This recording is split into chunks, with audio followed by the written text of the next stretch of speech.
Welcome in, everyone. We're here. It is December 4th. Mandy with the jazz hands there. Jazz Welcome hands. to another exciting episode. Let's see here. Mandy, I'll tell you about my weekend first, since we always go to Let's you first. let's hear it. Let's hear your Hmm. weekend. So this week, actually, I was at Fullerton, and we had this competition where our students will compete. They have to turn let me see the best way to explain. Like, say there's a video game like Valorant, they have to turn that into a piece of like media or IP, whether it be a movie or a TV show or things like that. So we work all semester. There's a competition in class. I nominate my top two groups from my class to compete against other classes, and we had the finals on Mm. Saturday, and it was fun. The kids did so well because we take it for granted that we know how to present and we know how to talk, but they have to come along because most students don't really. They're looking at PowerPoint and reading the slides, and Right. so they came such a far way. They did so well. So that was probably the highlight of my weekend. We had some award winners. We gave them these badges. It was really cool. So Amani, I love that. Your dedication to your students at Cal State Fullerton is spectacular. I mean, I love how your students come back and visit you. They come back and talk to your classes. yeah. What were the two groups that you decided to advance? What were they presenting? So the first group they took Game of Thrones and made an amusement park off of Game of Thrones called Game of Thrones World. They patterned it after like Harry Potter, and so it was really good. It was really good. And then another group took Valorant, the video game, and turned it into an airsoft arena, which is when people, adults, grown-ups go and actually compete, and they made it look just like Valorant the game with like different maps and stuff.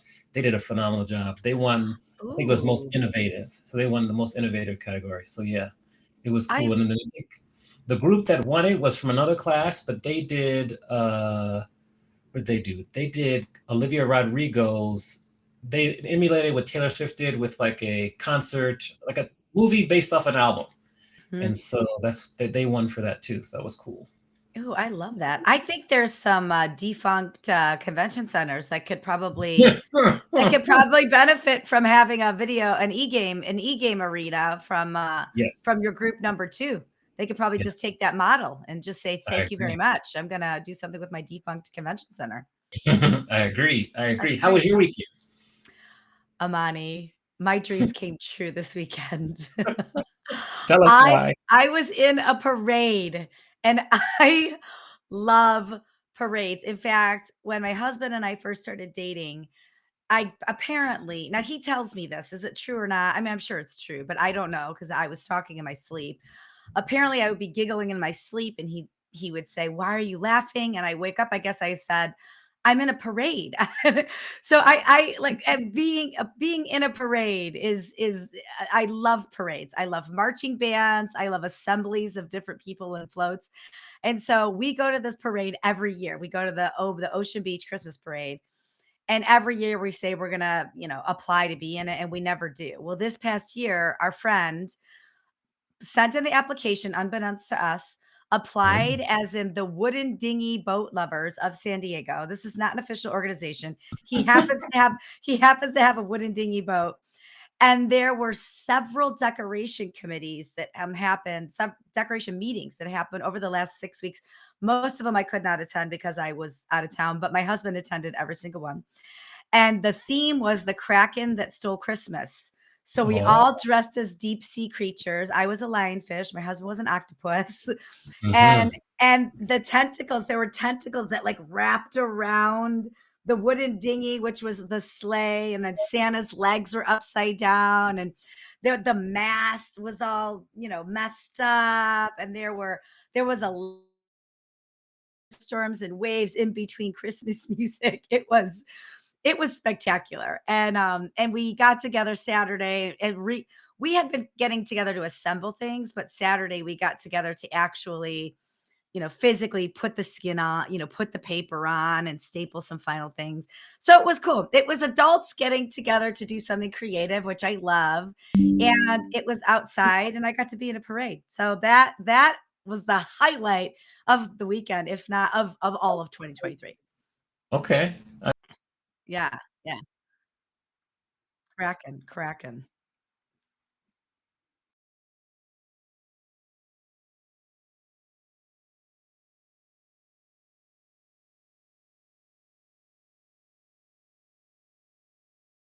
Where'd your screen go? You had a screen problem?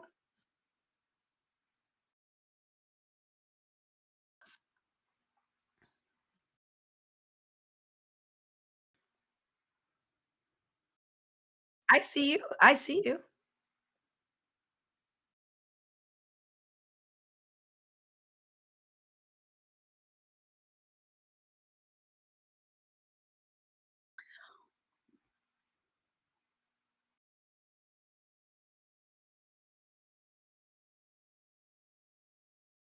Live streaming. This is what happens when you live stream, when you live stream. This is all the party about live streaming.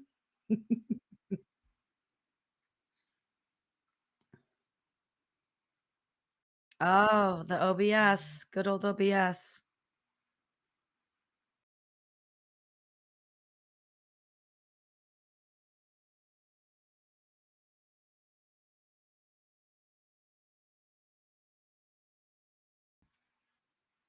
We should get a video on the back of you and to show what you're fiddle faddling around with.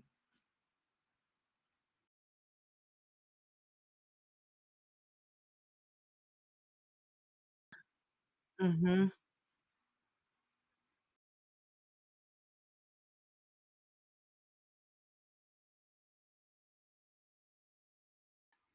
I'm here.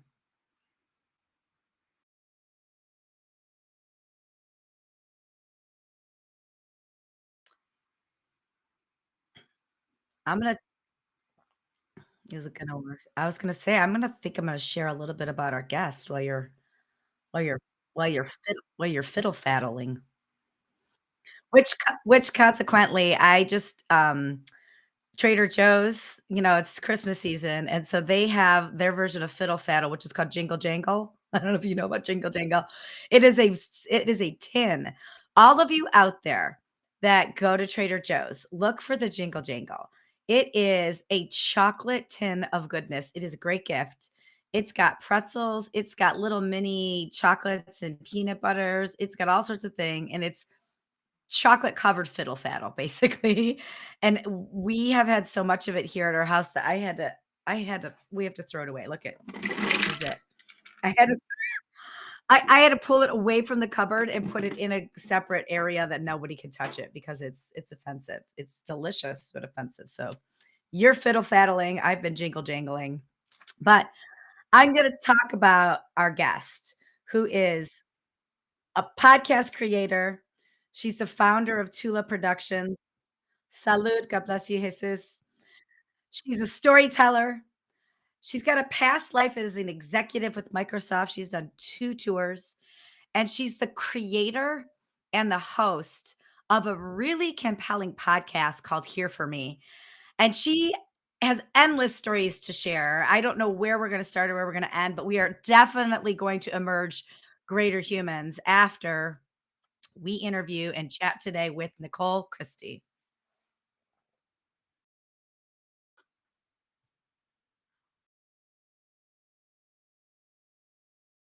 All three of us here. So, okay, we show up there on the screen. So, Nicole, try to say something really quickly. Hello, and thank you for having me. How about Good. We that? see it there. Yes, it's great. It's great. It's great. So you're there. So, Here. yes, we got you on screen. I think, and Yay. we're streaming it live. So that's good. So while I make some adjustments, man, you can go ahead with the first question, and then we'll just pick up where we left off. Well, Nicole, thank you so much for being here, our fellow San Diego pal. Yes. And it's rare we get to have a fellow podcaster. So we welcome your expertise. And speaking of podcasts, I know your podcast was just nominated by the Arts and Entertainment and Society of Voice Arts Sciences 2023 Voice Awards. So for context, like Good Morning America calls this the Oscars of voice work. So this is a big award.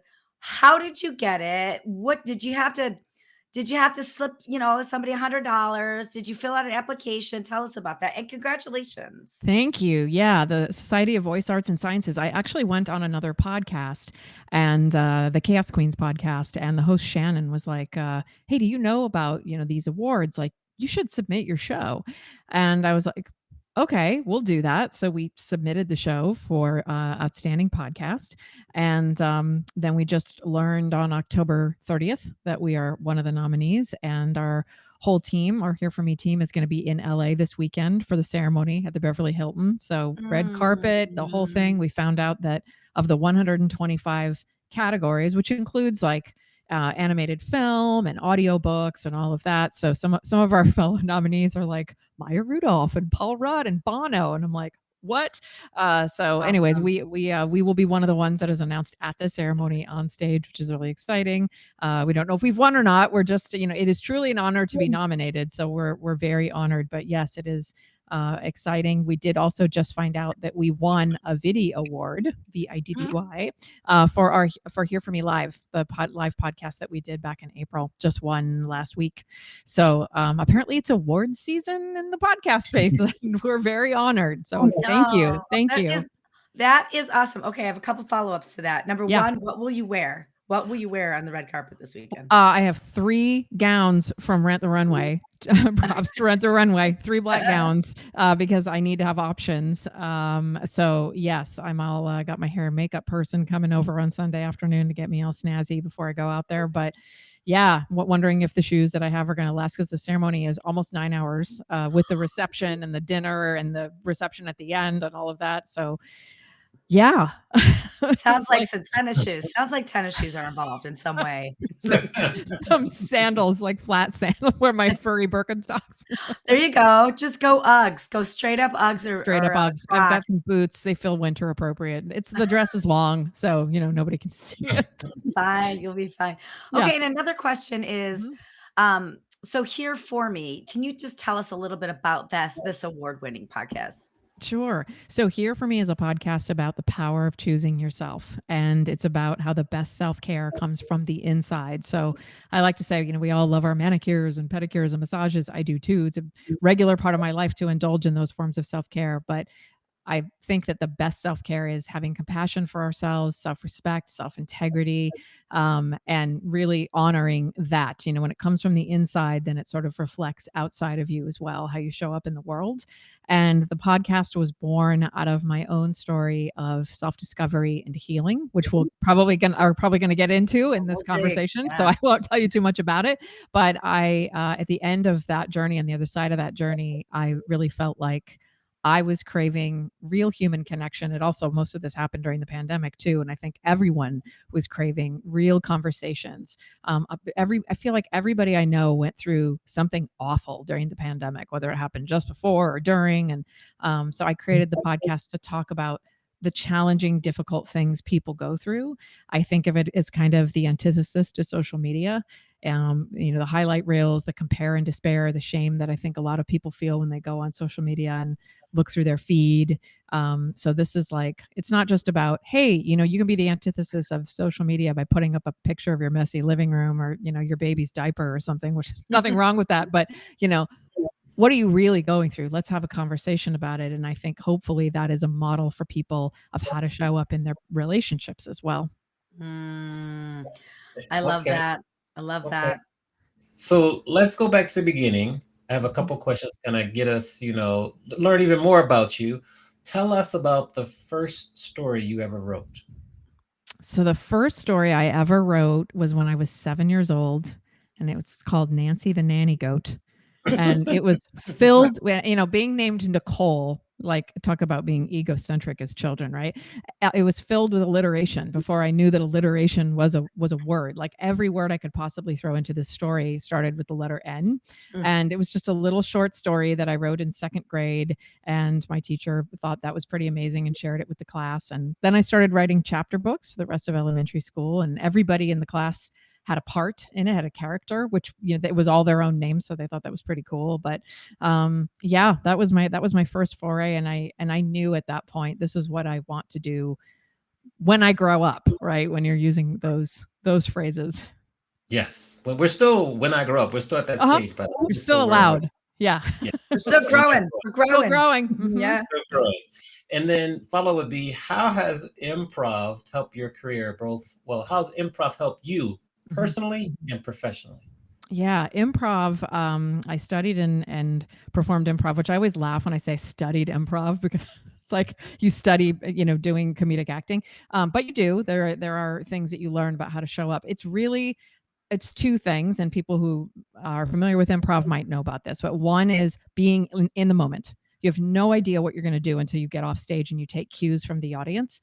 How that has helped me, particularly professionally, is that gives you kind of a framework. People would be like, how in the hell are you getting up on stage and not knowing what you're going to do? And it's like, it's actually very freeing when somebody goes, apples, Mount Fuji, something else, and you just, oh, all of a sudden you just let your imagination go. So that has helped me a lot. And I use that framework with clients, just sort of like, let's start with, what do you want this to feel like? Or what do you want the story to, if we're doing storytelling with a client, for example, what do you want people to feel and resonate with them?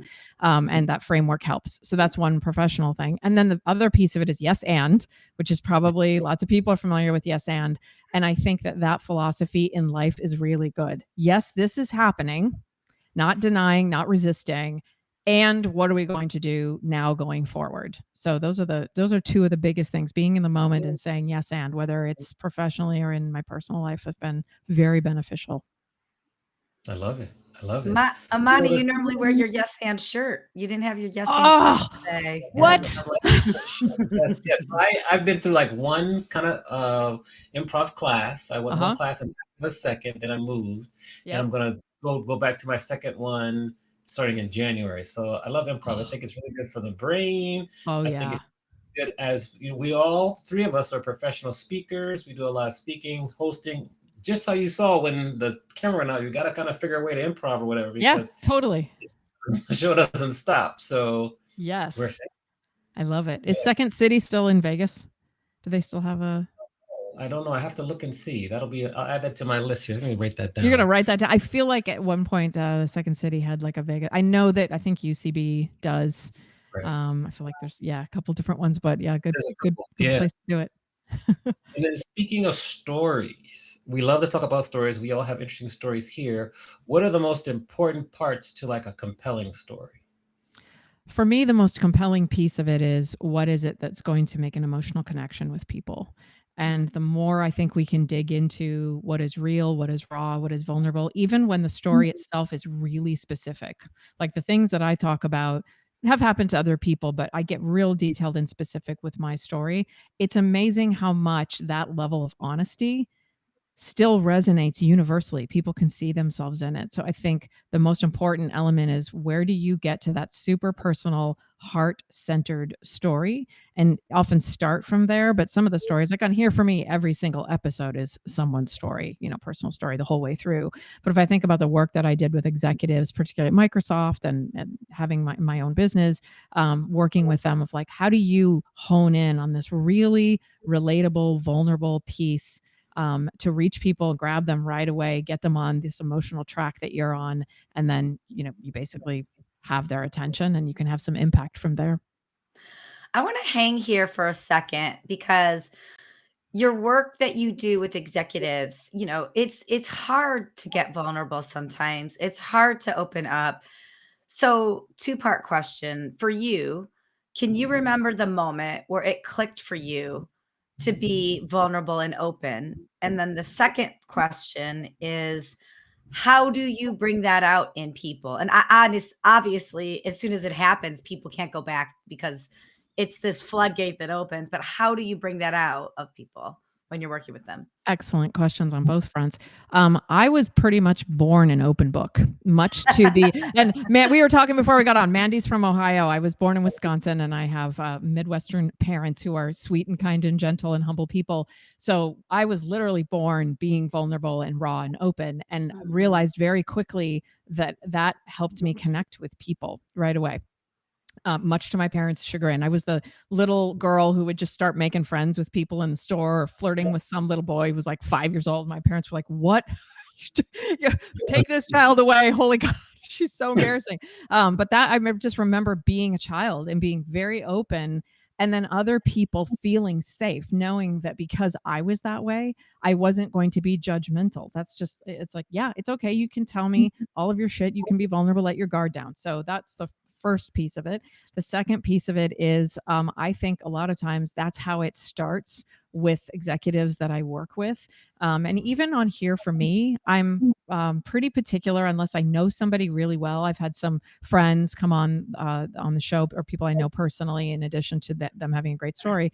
But I'm pretty adamant about getting to know people a bit before they come on, because of that. Like, I want us to have this conversation where I'm going to get kind of vulnerable. I say it's like, if we're having drinks or we're having coffee together, and after, one cocktail or something, your guard comes down a little bit, the right amount of little bit.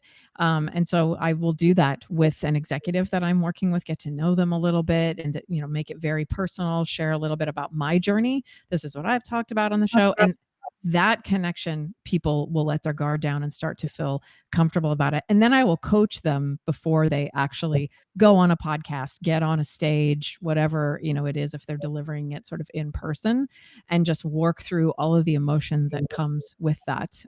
It's a pretty vulnerable process in and of itself. I love that takeaway, because we talk about, well, you've got to ask great questions, but you can't ask great questions unless you're willing to share the answers yourself, right? And I think Mhm. that is sometimes missing in our world around us. It's, we're going to ask of you, but I'm not going to ask you anything that I'm not going to share myself. And Yeah. that reciprocity is really the secret sauce. With your work, can you talk about your production company Mhm. and talk about the work that you do with it? Because I think it's very multifaceted and it's really unique. And I have a lot of questions about that company in general. Yeah. So Tula Productions, we're a multimedia storytelling studio, is how I sort of encapsulate it. But my background, 20 plus year career as a consultant and in tech, specifically at Microsoft, but also my consulting clients were tech companies as well, is in communications, writing, editing, with a heavy emphasis on storytelling. And so what we do is we help organizations and notable people, some of whom are executives, actually use storytelling in what we say audio format. So maybe they're developing a podcast, or they're going on a podcast, and how do they tell their story on a podcast, or how do they create a podcast of their own that's based around storytelling? It might be video. So again, the multimedia aspect of it. So maybe I've done this for Microsoft many times, developed a video, and there's a storytelling component that someone has to deliver on camera, or not delivering it on camera, just developing, writing a script that is essentially using sort of fiction techniques to tell a nonfiction story.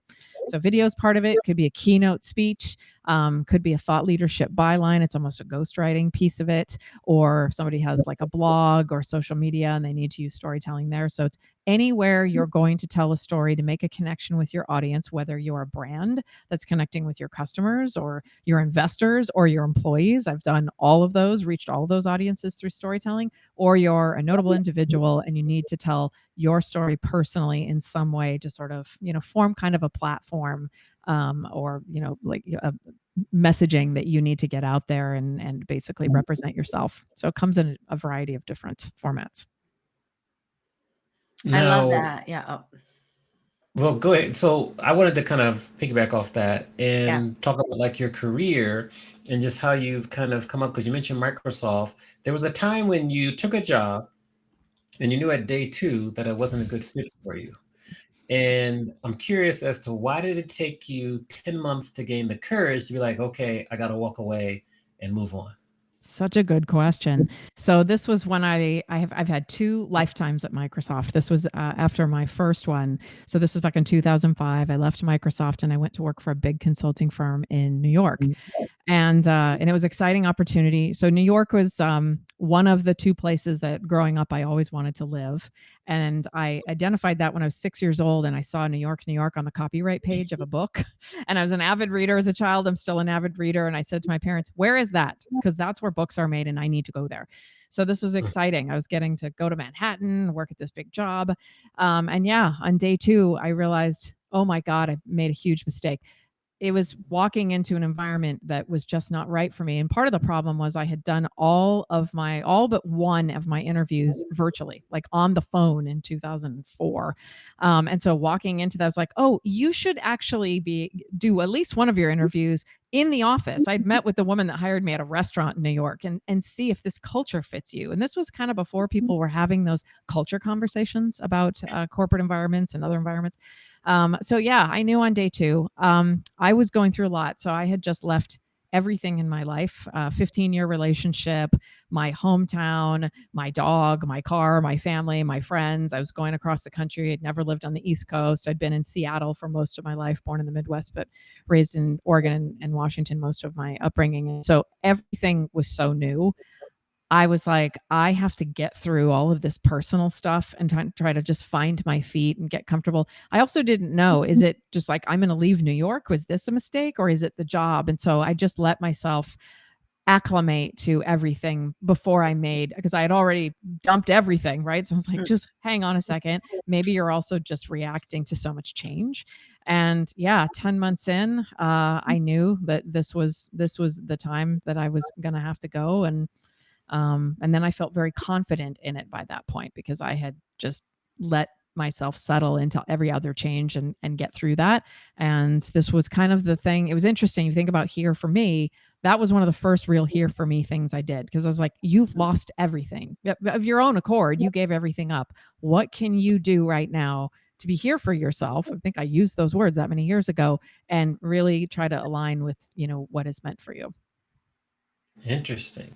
And Mhm. then if we look at the chapters, since you're an avid reader, your life has had many, many different chapters, and you've been through some extreme like highs and lows with like health scares, relationships, changing jobs, starting businesses, closing businesses, starting businesses again. Mhm. How are you able to maintain such a positive attitude and still continue to live and be at such a high vibration? Wow. Oh, I love what the language you're speaking right now. We're talking about frequencies and vibration. Yeah. Woo, we are going there. I love it, Amani. Thank you. It's such a good question. Staying positive. I think that to some degree, I was born with a hyperthymic personality. So I'm just a very optimistic, ebullient person. At the same time, somebody who is not afraid to call a spade by its first name, to quote Sarah Bareilles.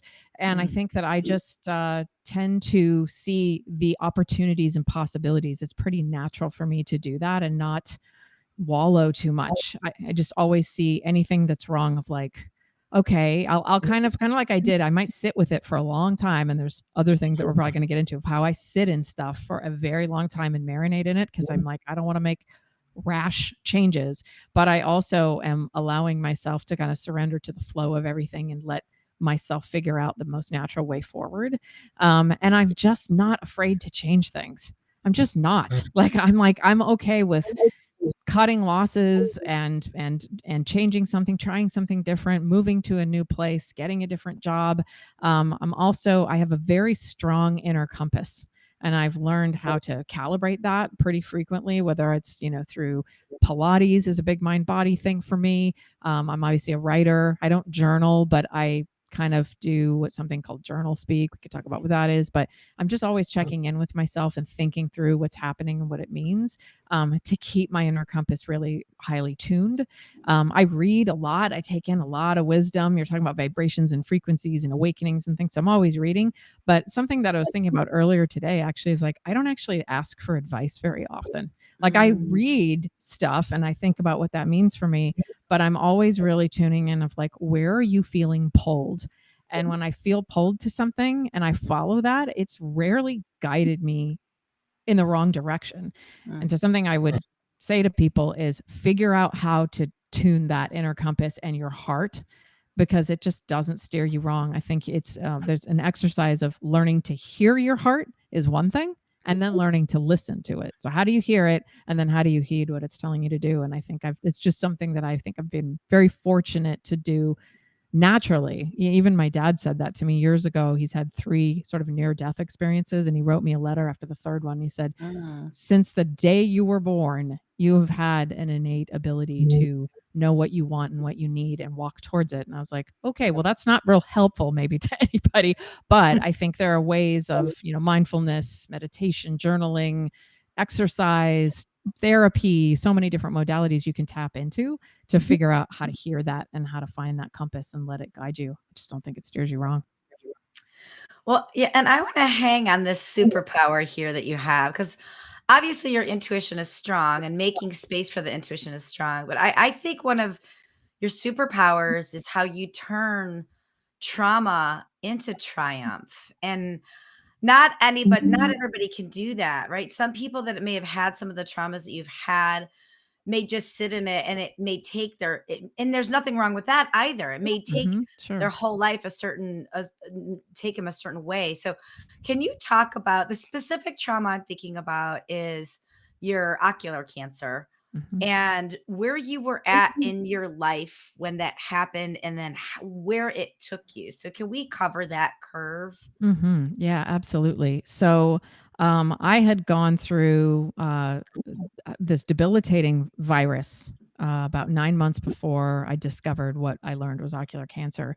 And I won't go into the details of that, but I essentially had hand, foot, and mouth disease. It turned into a secondary condition. I lost multiple layers of skin and all my toenails and had 9 months to heal from that.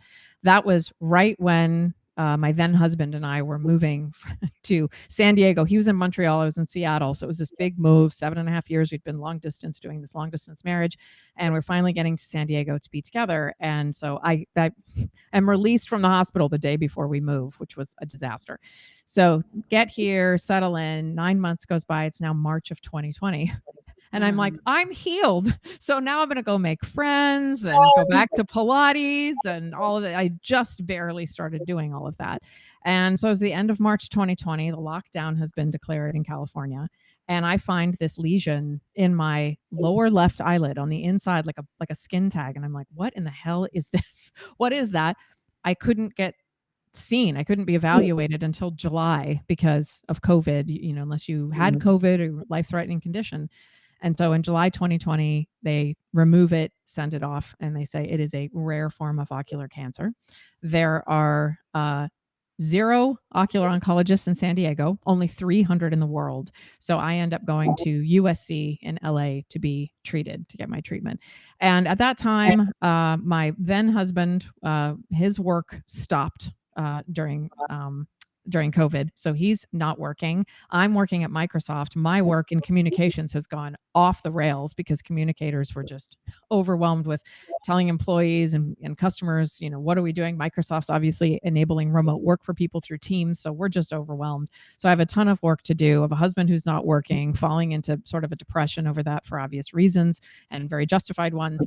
And now we have this this journey to go on. So yeah, ultimately I ultimately had 4 surgeries, but I had 2 at USC to try to remove the cancer, and then I had 6 immunotherapy treatments, which I sort of call chemo light. The symptoms aren't quite as bad as chemo, but it was directly into my eye as opposed to an infusion, which I felt fortunate about because you're not sitting there for 8 hours. But so I go through this surgery September of 2020, and then 6 months of having monthly immunotherapy treatments 4 times a day at home. I'm doing immunotherapy drops that cost $750 a vial, Ugh. and they have to be kept at 37 degrees. And I'm like, I'm glad that this is happening in many ways during the pandemic when I'm able to keep these eye drops at a certain temperature, because I'd been traveling to Microsoft in Seattle so frequently. I'm like, okay, I can actually keep the eye drops the right temperature, especially given how much they cost, and there's no traffic going to LA. So there's a silver lining that we're going up there for treatments while we don't have to drive in all this traffic.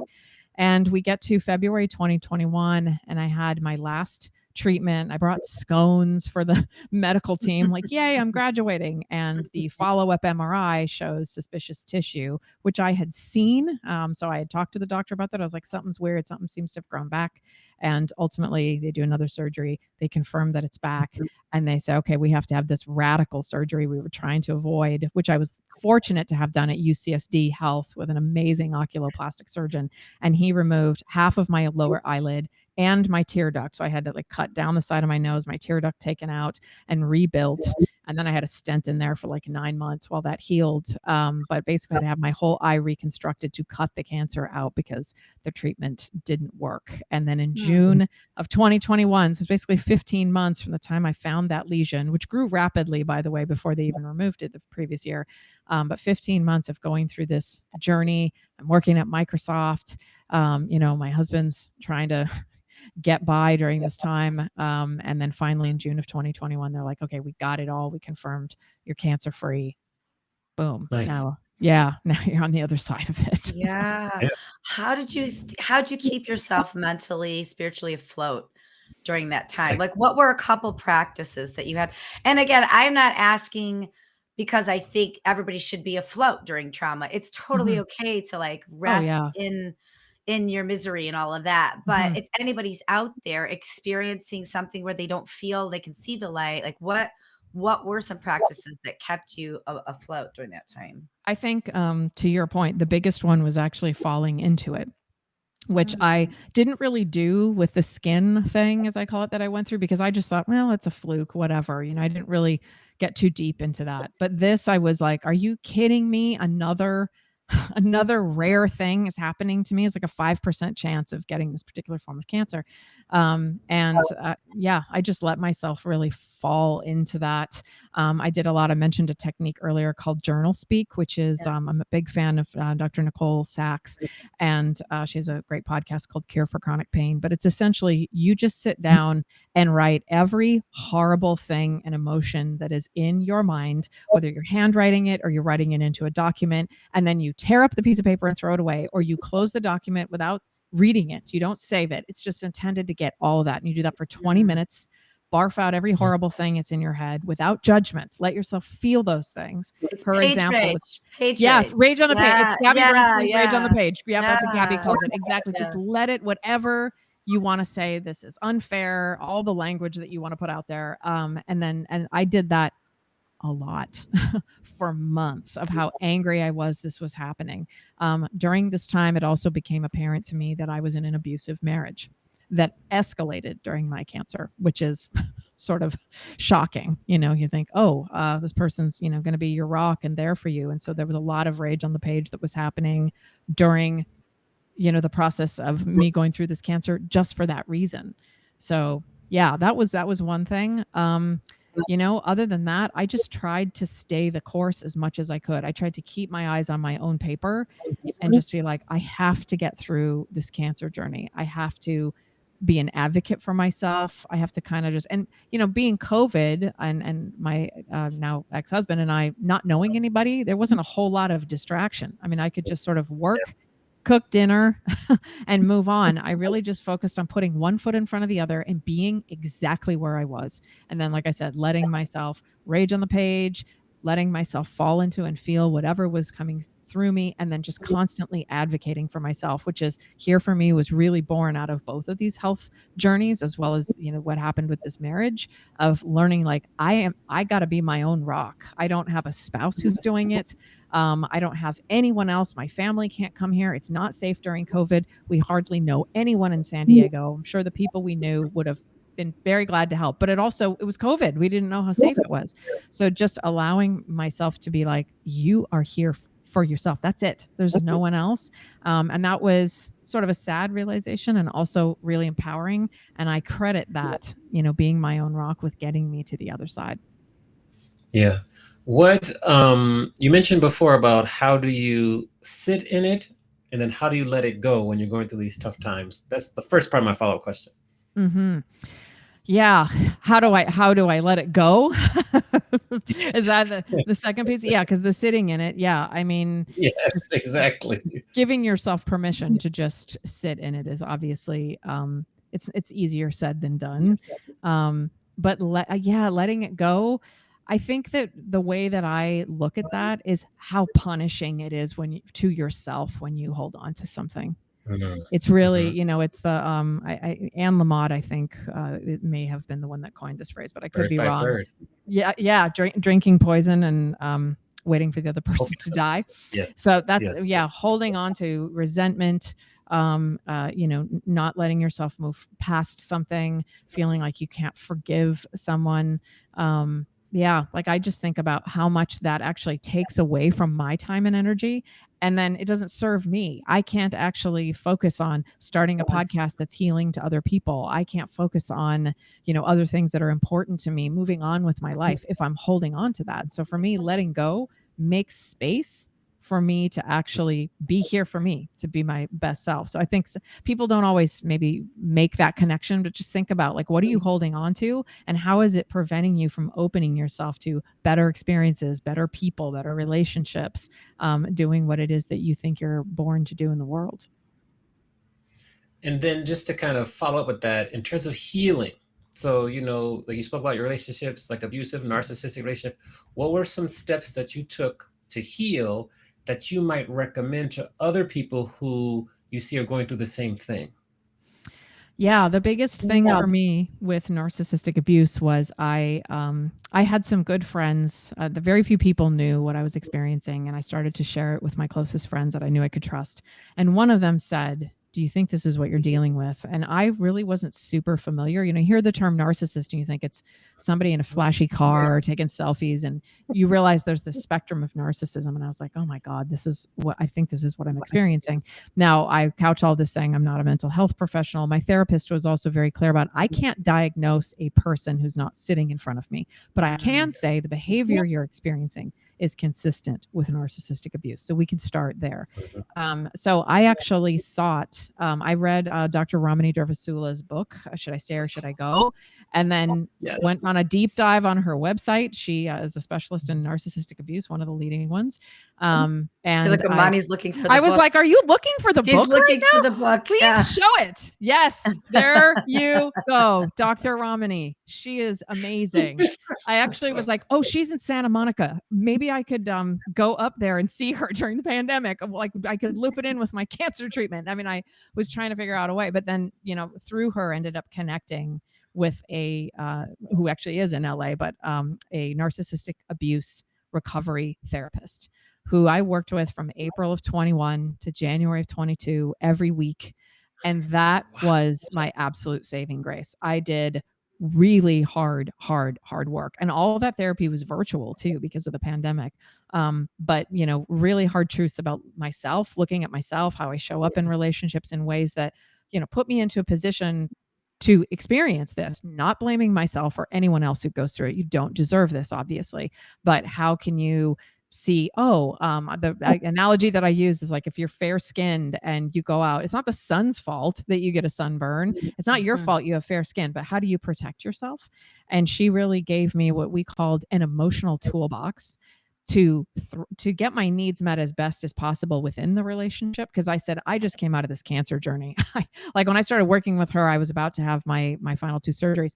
I can't do this. I think that I do need to leave, but I'm not ready. Similar to my job in New York that it took me 10 months. I was like, I can't do this right now. I don't have the emotional strength. I don't have the physical strength. And she said, you are right. This can be a very ugly fight. You have to be physically and mentally strong. So she worked with me to build the toolbox to get my needs met as best as possible within the relationship from the community and friends and whatever. And protect myself there. And then once I said, okay, I think I'm ready to go, then we started saying, okay, what tools, what do you need to enact in order to walk away safely? And I don't mean physically safely, I mean emotionally and mentally safe. Yeah. What are some of those tools? Just like 2 tools that are on those toolbox that help you keep your armor on in future relationships. Yeah, the biggest one for me was disengagement, or what some therapists call, Amani's, we're going to know what I'm talking about probably because I think he's reading the books, gray rocking. So my thing was, Amani's like, I know exactly what you're talking about. The biggest thing for me was, just go uninteresting. And I remember my therapist would say, you keep trying to show up as an emotionally healthy person in this relationship. You keep trying to appeal to logic. That is not what this person is doing. They're going to bait you and fight with you because they get energy from it. And they know the logical reason. They love watching you try to appeal to their sense of logic because you start spinning, and they take advantage of that. And they also use it to, as a weapon. So she was like, when you feel like you're being pushed to get into an argument or a fight, you just go and you stop. If you can, you don't respond to a text, you hang up the phone, you walk out of the room, you leave the house, but you just basically no expression, like, or don't respond at all. Just, and as me, I'm a professional communicator. Yeah, I'm a professional communicator. I want to communicate with someone. I'm going to go, oh, I don't think we're hearing each other properly. Oh, let me say it again. Let me try it a different way. That doesn't work. So that for me, the gray rocking and it feels horrible when you do it. You're like, oh my God, I'm ignoring this person. Am I a narcissist too? I went through that all the time. So that was probably, Gaslighting. yeah, yeah. Amani's like, yep. You start asking yourself this question of, I still to this day will sometimes do it. Am I a narcissist? I'm doing this thing. Okay. So yeah, gray rocking and disengagement was the biggest part of it. And just, not being emotional, not taking the bait from someone at all, is probably the most. I mean, I don't even know that I have a second one. That alone moved mountains in protecting me and starting to shift the dynamic. And then what I did was, after I got all the emotional toolbox stuff done, I told my therapist, we've been working together 10 months. I feel like I need to let all of this go, integrate, because I can feel that I'm getting ready to go. It still was another 8 months. But I went and got my body physically as strong as my mind was, because it was really important, especially after 2 years of being sick and COVID, and my Pilates studio. I do like hardcore reformer Pilates, right? That had been closed. Omicron and Delta kept closing. And so finally it was like, it seems like it's safe. I'm physically well enough to do this again. And I got my body into the best shape it was, so that when I had that conversation with him, I felt like my backbone was as strong physically as it was mentally. And I remember the moment that I looked in the mirror and I was like, my back is actually straight in a way that it's never been. Whoa.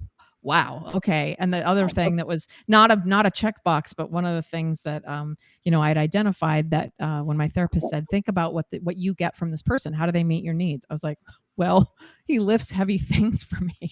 That's really helpful. He's a super strong dude. And when I went on a plane and grabbed my carry-on and put it over my head into the overhead bin, I was like, oh, okay. That was like another interesting signal of like, I think that it seems small, but to me, that was a very telling moment of like, I have the physical strength to match the emotional strength. Oh, that is Yeah. so powerful. That reminds me of Eckhart Tolle. I don't know if you follow Eckhart, when he talks about when you surround yourself with people that complain, and Mm-hmm. he gives that tactic of, when you're next time you're in that situation and somebody's complaining, say nothing. Yeah. Say nothing. Yeah. And then he talked about how what the response that person gives Mm-hmm. when you say nothing, then they shrink and they feel one way. And you don't do it Yeah. with the intention of making somebody shrink. It's just, Sure. you're just not contributing to that negativity anymore. Exactly. You're not going to escalate this dynamic, because it's a Yeah. source of energy. And Amani's knowing this. Narcissists, everything is about how can I get energy from people, outside of me. And so Supply. however you Yes. can Yeah. cut off that source. Yeah. Source of supply. So Mhm. with everything that you've been through, you're out here, you've got a successful business, you're helping other people. Like, I kind of asked this before, but like, what is it about your experiences in the past that allow you to have such a successful business now, where you're still able to innovate and be at the top of your game despite all the tough times that have happened before? I think it's given me a new sense of empathy. I've always been a very empathic and empathetic person, but there's something inside of me now that I feel like I see everybody on their journey. And this is a little bit of a spiritual woo-woo thing that I'm going to go into, but I feel like I can see people along their path and go, oh, okay, that's where you are. There's no judgment around that. I think I used to be maybe more judgmental of where people were on their path. I'm like, why are they not doing this? And don't they know the answer? And so now I can see that and hold a lot of space for people, which has allowed me to do my job better as a straight up storyteller. My previous consulting firm I had was, more of like marketing and brand communications. There was always a writing and a storytelling component to it, but now it's much more personal and human centered. So I think both in that regard and also with here for me, I just have an ability to hold space for people in a way that I wasn't before. And that level of sort of additional compassion, I'm seeing that manifest in really beautiful ways as I watch people go on their own healing journeys. Even people that will listen to hear from me will, when they tell me, I left this relationship, I left a job. One of my friends just said, I'm finally going to pursue my lifelong goal of becoming a teacher. She's like a vice president of communications at a huge pharmaceutical company. She's like, I'm going to Wow. go be a teacher. Like, thank you. And I was like, oh, gonna cry. So I think it just, that ability to hold space for people and grace, is really showing personally and professionally. Yeah. Like And if I feel, oh yeah, you go money. Just if we were to follow the thread through to storytelling, and what do you tell people who are looking to improve their storytelling and maybe feel more comfortable telling some stories that can have more of an impact on people? What's your advice to them? How do they start the process and maybe start to curate these stories? I think the best thing to do, and I feel like this is probably not super original advice, but sort of journaling. And when I work with people on storytelling, I'll give them prompts. So even some of my guests on here for me, I was talking about how I get to know people a bit beforehand. I send them prompts. I'm like, we're not necessarily going to ask these questions, but these are the things. And one of my guests, Lisa Ehrlich, her episode's amazing. But she said, "Oh, I actually spent a week journaling on those prompts." And when she showed up on the show, she said her stories were incredible, but she said it unlocked things that I had not realized or thought about this particular time in my life that she addressed on her episode. And so I think just kind of doing that, prompting yourself. There's journals out there that actually will help you do this, like journals about writing your life story, whether or not you want to. But, if you're looking to tell your story, start writing about that. Reach out to me. I have prompts I can give you of things that help you dig into and try to understand what motivates you, what happened to you, how to make sense of it. Just think writing about that, or even voice noting. I will voice note a lot because it's just easier because I write all day long. Even just that, just voice journaling and talking out loud about something that you're processing is a really important way to do it. Interesting. Okay, over to you, Mandy. Go ahead. Well, I have a total left turn because you said something that reminded me of something else. Anyways, I want to talk about you. You seem to me like you're a trendsetter. You're ahead of the trend, not even a trendsetter. You're ahead of it before it even becomes something to set, right? And you had your experience at Microsoft where you had started live podcasting and using podcasting to interact with people from a management basis. So, can you just talk a little bit about your Microsoft podcast experience that you set up? Mhm. And then I want to talk a little bit about how people use live podcasting for their business because Amani and I obviously have this show, but in addition to this, we have Adventures in Your Meeting Live, which is live broadcast or live podcasts in a trade show booth or in a ballroom Mhm. foyer. Love And it. we offer it to companies all the time. And some companies get into it and others don't. So you've been doing Mhm. that before Mhm. it was even a thing. And it's still not quite a thing, but it needs to be a thing. So I'm just curious about that adventure. Oh yeah, Yes, we're yes, it needs. so on the same. It does. It does need to be a thing. Yeah. Yes, we're so on the same page. So I produced and co-hosted a podcast at Microsoft called Managers One on One, which ran for 3 seasons. And at that point in time, Microsoft was reinventing the role of the manager at the company. And it started. They kind of launched this work in early 2020, which was an interesting time to do that because it ended up that the podcast launched at just the right time when people needed that because they weren't going to be meeting in person anymore and having these conversations. So, it was really kind of almost like humanizing the role of the manager. If you think about it, we called it the manager reimagined, launch new manager expectations. How do you show up? How do you lead people in a very empathetic way? Again, early 2020, not knowing how important it would be to do that just a month later. And so we started Managers One on One and the podcast because of the storytelling component. We were like, let's talk to leaders, particularly senior leaders, and we talked with some of our of the executive leadership team, the CMO, Chris Capicella, Kathleen Hogan, who's the chief people officer. Talked to the most senior leaders at the company, but also leaders at like the director and senior manager level, even who were just stellar managers. We got nominations from chiefs of staff and the executive VPs of who are some of your most stellar managers in the company.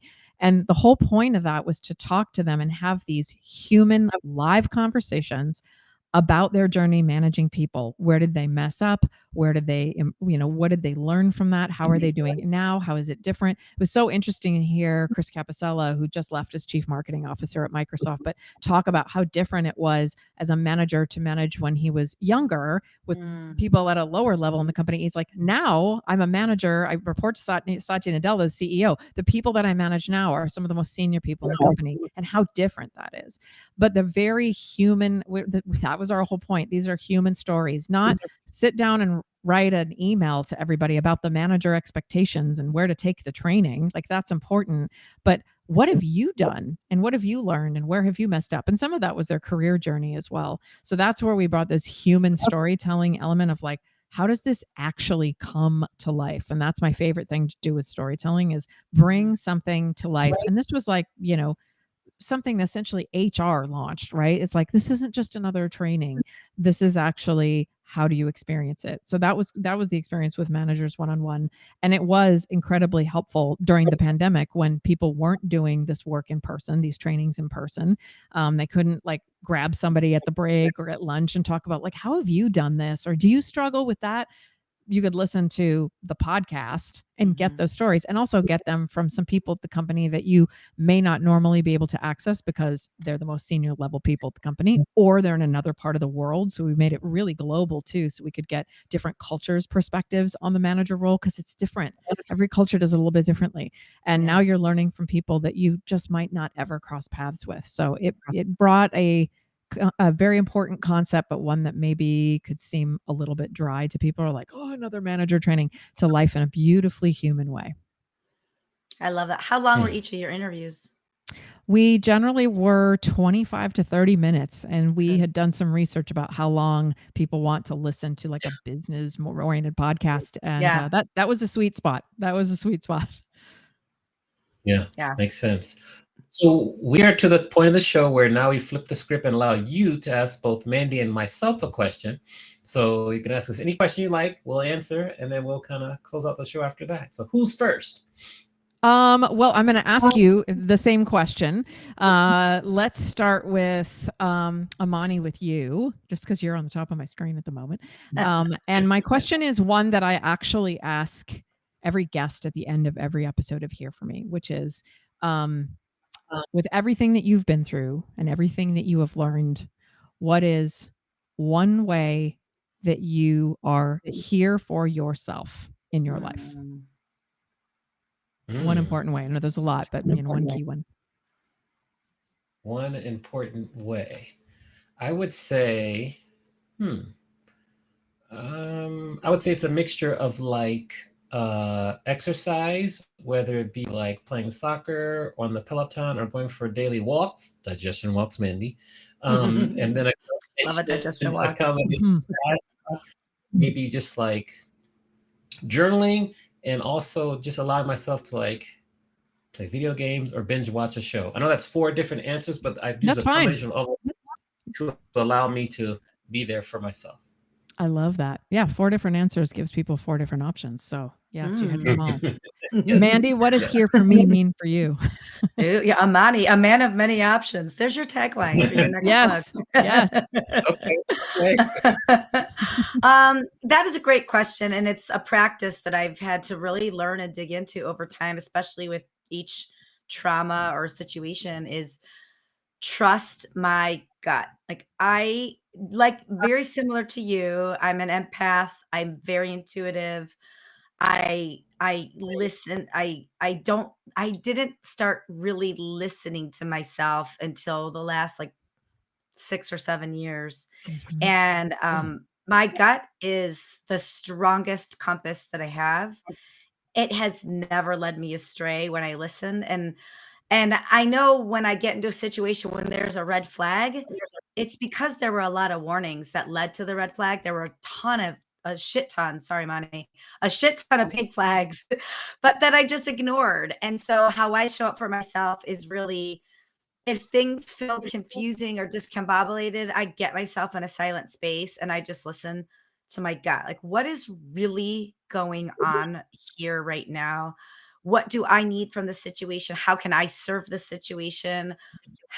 Do I have to fix it, or can I let the situation just ride itself out? Which, as we know, as business owners and in our personal life, like, we don't have to fix everything. Like sometimes the path is already paid. It's just a time thing. We just got to let time stretch it out. So I think I show up for myself in the way I've really honed in on just trusting my gut and listening to my gut.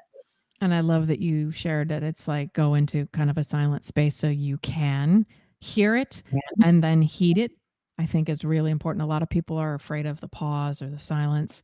and being like, it's actually going to serve you, save you time. That speaks to the, type A business owner. It's going to save me time to listen to my gut. Okay, great. Yeah, I'll do it. Try that. Yeah. I love that. That's beautiful. Thank you both. Thanks for asking. Great Of question. course, great question. Yeah. So I think like I have a couple more questions for you. I'm sure Manny Yeah. has one or two more. Yeah. But my first one, you mentioned books and you like to read. So if there's Mhm. 1, 2, or 3 books you feel people should stop what they're doing right now and start to read them immediately, what books come to mind? There's one that I've been recommending to people a lot. It's called Ceremony by Brianna Wiest. And it was a book that was given to me about a year ago when my now ex-husband moved out of our house, and I was on a business trip. So it was like, why don't you move out while I'm gone? And a dear friend of mine, hello to Angie, sent me a care package to arrive at the house while I was gone. And when I opened the door, where I had no bedroom furniture, the cats went with him, so there were no cats. It was just everything was gone. I had that care package in my hand, and I kind of settled back into home and opened it up, and that book was in there. And it is so beautiful. Brianna Wiest is such a heartfelt, beautiful writer. She's also on Instagram, so you can follow her there. But it is just, it really, it feels like she's speaking to you. And it's also a very quick read. It's not like it's sort of like poetry, essentially. It's like little mini essays and poetry. Amani, you're probably familiar with her. You might follow her on Instagram. But I recommend that to everybody. It is a tearjerker. It's going to rip your heart out in the very best way. I basically spent 2 hours sobbing my eyes out when I read just the first few pages of that book. So that's the one that I recommend first and foremost to absolutely everybody. Love it. Love it. And then if we're going to go back to while you were on campus, University of Washington, congrats on the Sugar Bowl invitation, by the way. Thank you, Congrats for Pac-12 that. champions. Yes. Come on. Congratulations. Yay. The Pac-12 is no more, though, but that's a different topic for a different podcast. It is. But we're going to talk to Nicole, 21-year-old Nicole, and give her advice based on everything that you've learned so far in life. What advice would you give your younger self? It's hard because I feel like everything that I have been through has led me to where I am. And so I think if I steered myself in any other direction, I wouldn't be here. Yeah, someone told me recently, a friend of mine's an intuitive, and she said, you spent the first half of your life clearing your karma, and the second half is going to be healing the world with what you cleared. So if I'd done anything differently, I might not have cleared my karma. But from many lifetimes, apparently, I was also told. So we're getting real spiritual. But I guess I kind of to what Mandy said, and what we've been talking about a little bit, though, is just listen to your gut. Just trust it. It's not steering you in the wrong direction. Know what a red flag is, what a yellow flag is, which I call duly noted, waiting for more information, but I don't like what I just heard. And obviously a green flag, go. But I think just trusting yourself and those learning how to know how, my body talked to me would have been helpful, because my body talked to me in subtle ways, similar to what you also said, Mandy, for years through migraines and GI issues and rashes, until finally my skin fell off and, I got eye cancer, and that was my big wake up call. But I'd had little nudges from my body all along. And I did somatic experiencing when I was going through narcissistic abuse recovery to learn to feel what those warnings feel like in my body. She made me dig into really painful memories and say, how is that showing up in your body? That's how your body talks to you. Have you felt that before? Or do you feel that when we bring up this other thing that's more recent? When you feel that, stop and go, how come this is happening right here? What's going on in life right now? Where am I not paying attention? So that's probably my long-winded answer, just saying, trust yourself, trust your gut, trust yourself. I love it. Great answer. Hello, Tom Griggs, who's tuning in the audience there. What's up, Tom? Hey, Tom. Mandy, what about you?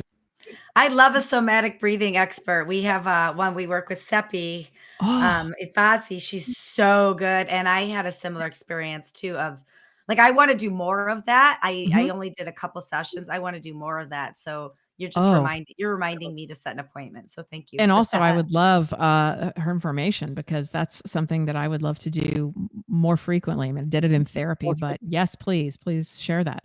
I will. I'll introduce you. She's super interesting. I just have one final question for you. Yeah. So when you hear this quote, tell me what this means to you. You can't find the silver lining until you find the cloud. I don't know who said that.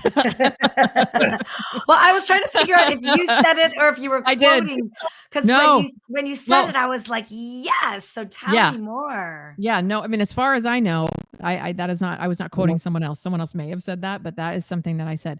It's part of my sort of life philosophy, and Imani, you brought this up a little bit of just letting myself go through what I call the muck, just be in it. Mhm. And one of the things that I get very irritated with, probably because I did it and I was sort of raised to do it, and our culture does it, is some people call it spiritual bypassing or bypassing. Just beyond the pain of whatever the experience is, get straight to the lesson.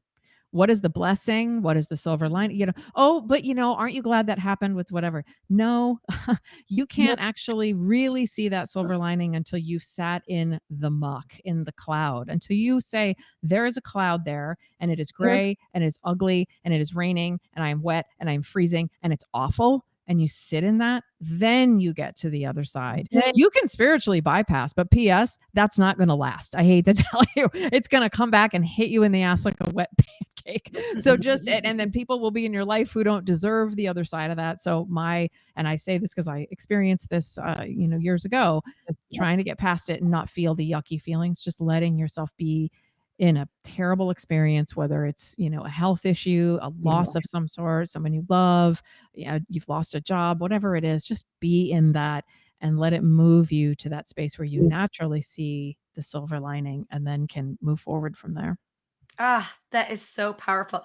The way you explain that, I have the best visual of that. I saw a healer a couple years ago, and her biggest advice to me was, without saying it as eloquently as you said it, but her biggest advice was, when something happens, you have to sit in it because you can't heal until you really feel the depths of it. And so Mhm. I think you can't find the silver lining until you find the cloud is my new quote. I think I'm gonna type it up and put it up. I'll quote you, but I'm gonna put it up in front of my computer because it's a great reminder.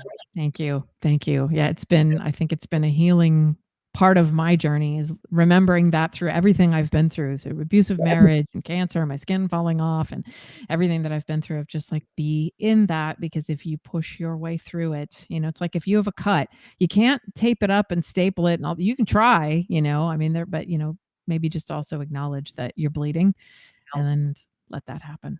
Mm, great Yeah. stuff. How can we best support you and everything you have going on? What's the best way for our viewers, listeners to support you? Thank you. I appreciate that. So, Here for Me is the podcast. You can listen wherever you get your podcasts. It's also on my website, NicoleChristie.com, CHRISTIE. And also on my website is information about my storytelling services. So, like I said, I work with organizations. I worked with a lot of leading brands, Microsoft, Pfizer, Disney, Dell. And also, if you're an individual who is looking to tell your own story in a keynote, on a podcast, start your own podcast, you're writing a book, you're writing a blog, whatever it is.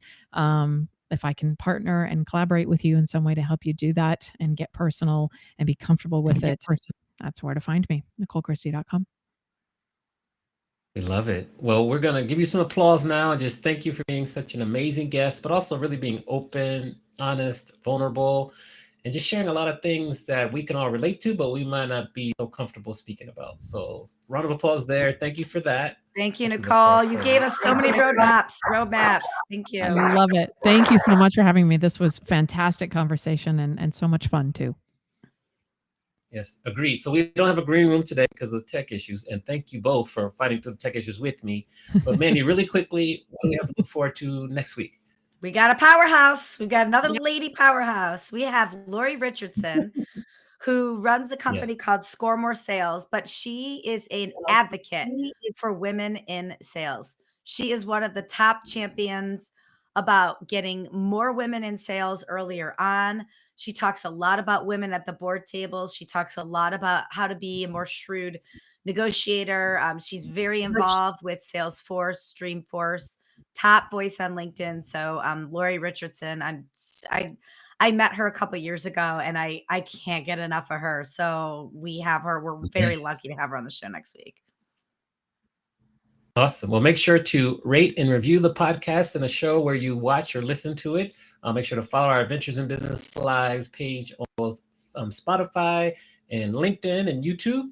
And thanks again, Nicole, for being an amazing guest. We'll see you all next week. It's 4 p.m. Eastern, 1 o'clock on the West on Mondays. And well, thanks again. We'll round out and say, have a good week. Thank you.